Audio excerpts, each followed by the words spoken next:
Huyu mwanadada anaitwa Kelechi na hapa ameenda kwenye hii saluni kubwa ambayo pia inauza nywele, yani mawigi. Alipofika akanasalimia wale watu ambao wamekuta pale chini. Hello, well done.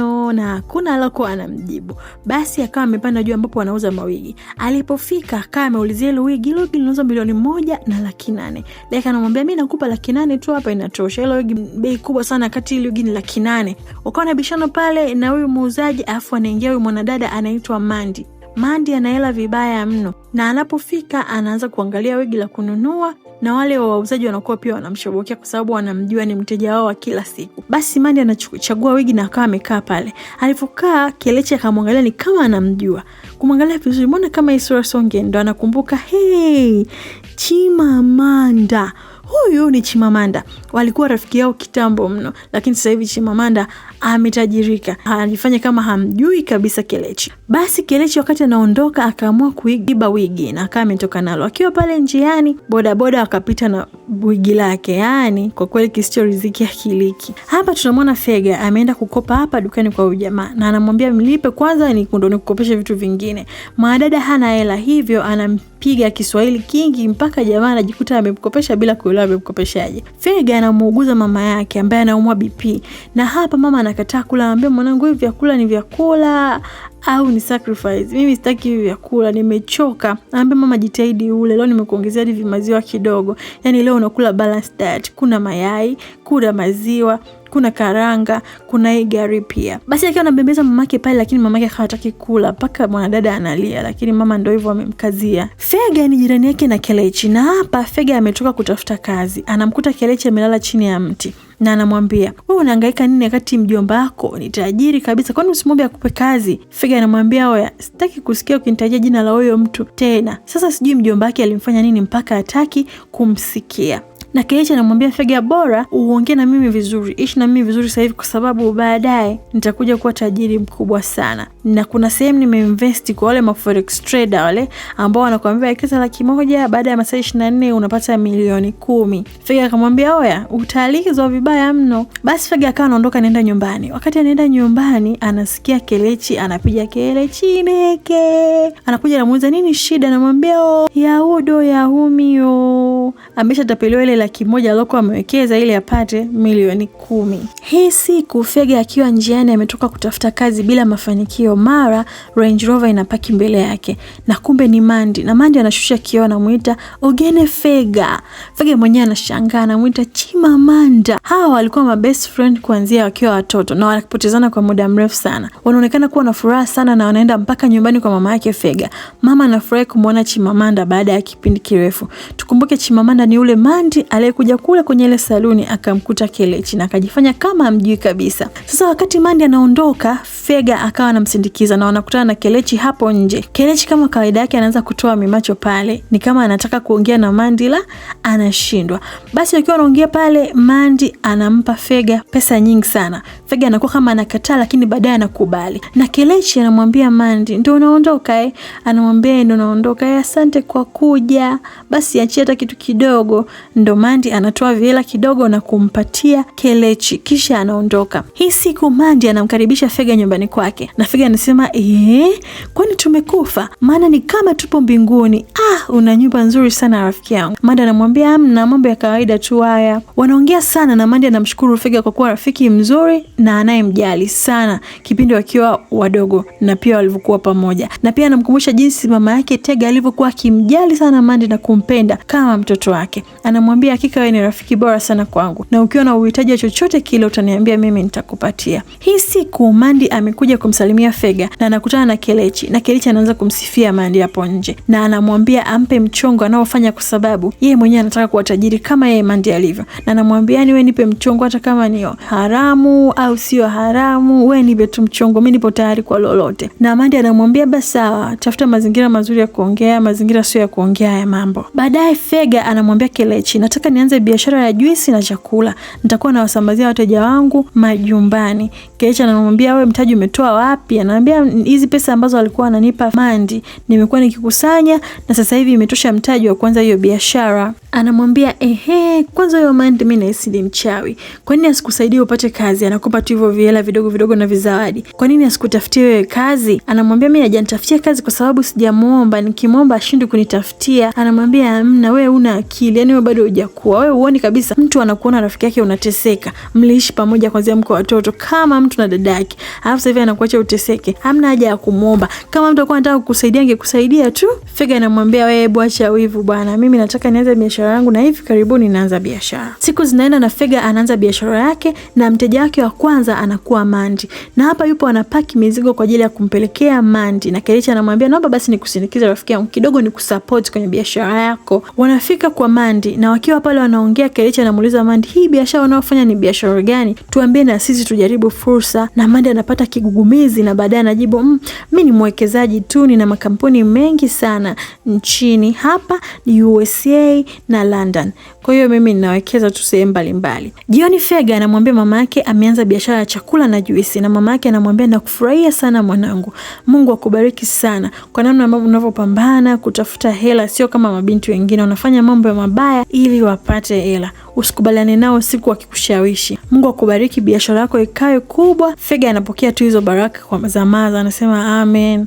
Amen. Na Maza anamwambia hakuna kitu kinachokuja kirahisi. Na anamwambia niahidi kwamba hata kama mambo yatakuwa magumu huku nyumbani, hautafanya mambo mabaya ili upate fedha. Na Fega anamwambia mama usijali na kuahidi kabisa. Sasa baada ya Kelechi kumsumbua sana Mandy akitaka amsaidie ili na yeye awe tajiri, Mandy anaamua kumsaidia na anamuuliza kama yupo tayari kwa madhara ambayo atayapata kutokana na hicho kitu anachotaka kumwambia kufanya. Na huyu Kelechi hataki kujua kama kuna madhara au kuna nini, yeye anachotaka ni hela apate. Kwa anambia bana mimi vyovyote itakavyokuwa mimi nitafanya. Na Mandy anamwambia ukiingia period kusanya pedi unazozitumia alafu weka kwenye hichi kijeneza. Ukishatunza utaniletea, mimi nitazipeleka kwa huyu mbaba ambaye anazinunua.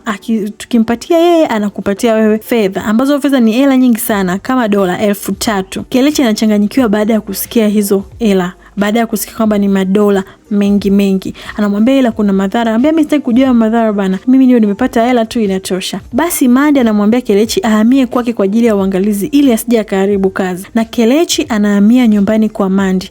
Baada ya muda mfupi Kelechi anakuwa soft life girl, tajiri balaa yani, na anaenda kununua lile duka la wigi ambalo alienda mara ya kwanza wakamfukuza. Kwanza alipofika pale akakuta wale wafanyakazi na akamwambia sasa kila mtu abebe kichwa cha kwake au muondoke, mimi ndo bosi sasa hivi nitapanga nani afanye kazi nani asifanye. Wala akawa hawaelewi. Na hapa anakuja ananunua gari, yani ashikiki sasa hivi, yani Kelechi ambaye alikuwa unamjua zamani sio Kelechi wa sasa hivi. Ndani ya muda mfupi sana. Hapa Kelechi na Mandy wametoka club na Kelechi analalamika kwamba hana mvuto kwa wanaume tena. Na anasema kipindi akiwa maskini wanaume walikuwa wanamsumbua sana, ila sasa hivi hana mvuto kabisa. Yani wanaume wanamuona kama takataka tu. Na Mandy anamwambia wewe bwana, wanaume hawapendi wanawake matajiri. Yani sasa hivi ukishakuwa tajiri usitegemee wanaume watakutaka ovyo. Lakini bado Kelechi anakuwa kama ana wasiwasi kama kuna kitu. Mama yake Fega anazidiwa na inahitajika milioni 18 ili afanyiwe operation. Fega hajui afanye nini, analia sana, anafikiria atoe wapi hela, hajui. Kelechi anaamua kuja pale mtaani na anafika kwa Fega, anamkuta Fega akiwa kwenye hali mbaya sana. Anamwambia nini shida? Anamwambia mama amelazwa na inahitajika milioni 18 kwa ajili ya matibabu yake. Kelechi anasema hivi ugonjwa wa mama umekuwa serious sana jamani. Ningekusaidia ila ndo nimetoka Brazil, sina hela, nimetumia hela, nimenunua vitu madhahabu, mapochi ya gharama, kwa hiyo sina hela sasa hivi. Ningekuwa na hela ningekusaidia. Sio unajua tena hali ya Nigeria ilivyo, sina hela ndugu yangu. Anamwambia alafu ya harufu ya humu ndani, siwezi kukaa na allergy na harufu mbaya. Kama ameondoka. Fega anaenda kwa mjomba wake yule ambaye alikuwa hataki kumsikia. Na huyo mjomba wake anamwambia nilikusaidia ukaniletea kiburi, sasa hivi umerudi tena. Fega anajitahidi pale kujikaza na anaomba msamaha.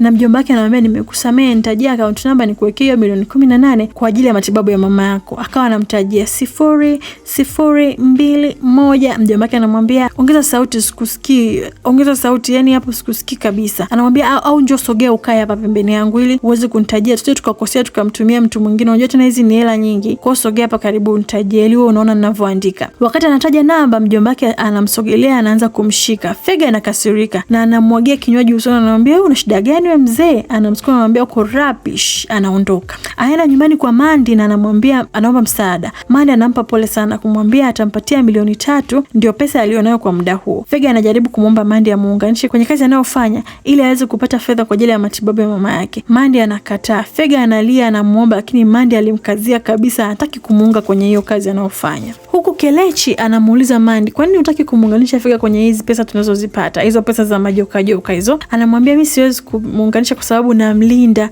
ni rafiki yangu namlinda, sitaki apate madhara ambayo tunayapata sasa hivi. Kelechi anamwambia ni madhara gani hayo? Anamwambia sisi sasa hivi hatuwezi kuwa na watoto. Tunavyokuwa tunampa huyu mzee pedi ambazo tumezitumia ni kama tunamuuzia kizazi chetu. Manake hatuwezi kuzaa tena. Na anamwambia nilitaka kukuambia hili kipindi unataka nikuunganishe ila hukutaka kunisikiliza. Ulikuwa unataka tu fedha. Kelechi alipanic sana. Na baadaye akawa anawaza, anasema ni kwa na mimi ndio ninastahili kupoteza kizazi. Ngoja nitamuonyesha. Na baadaye anaiba namba za ule mbaba kwenye simu ya Mandy. Kisha anaenda kwa Fega na anamwambia mimi nataka nikusaidie. Kwa kuwa rafiki yako amekataa kukusaidia, mimi nitakusaidia. Japokuwa njia sio halali, utapata fedha nyingi sana, lakini Fega kwa kuwa anahitaji fedha kwa ajili ya matibabu ya mama yake, akawa hana namna. Akamwambia nitafanya tu, hamna shida. Basi baada ya maelekezo, Fega baada ya siku kadhaa anakusanya pedi ambazo amezitumia, na wakati anatoka amezibeba, anaenda kumpelekea Kelechi kwa ajili ya kwenda kumuuzia huyo mzee. Anamkuta mama yake amelala pale sebuleni. Anamwambia mama usijali, naenda kuchukua hela za kulipia matibabu yako na utakuwa sawa, utapona kabisa. Anaenda na anampatia Kelechi zile pedi. Wakati anapeana maelekezo pale, Mandy anafika na anamwambia mnaenda wapi? Fega anamjibu kwa hasira, haikuhusu kabisa. Mandy anajaribu kumzuia Fega na anamwambia nafanya haya yote kukulinda, sitaki upate madhara ninayopata mimi sasa hivi. Fega hataki kumsikiliza. Kelechi anamwambia utashindwa kuzaa watoto baadaye, lakini Fega hakutaka kabisa kumuelewa na alikuwa tayari kujitoa sadaka kwa ajili ya mama yake. Mandy anamwambia mimi nipo tayari hata kuuza gari langu, kukupa chochote kile uweze kumtibu mama yako, lakini sikushauri kabisa kufanya hili. Fega anamwambia mpeleka uongo wako huko, niache nifanye ninachoona mimi ni sahihi kwangu. Huku mama yake anazidiwa na anafariki. Na Fega anaporudi nyumbani anamwambia mama kaoge twende hospitali, nimekuja na hela za matibabu, bila kujua mama alishakata moto muda mrefu sana. Maskini Fega ameshampoteza mama yake na alilia sana, lakini kukaa hakuna namna tena.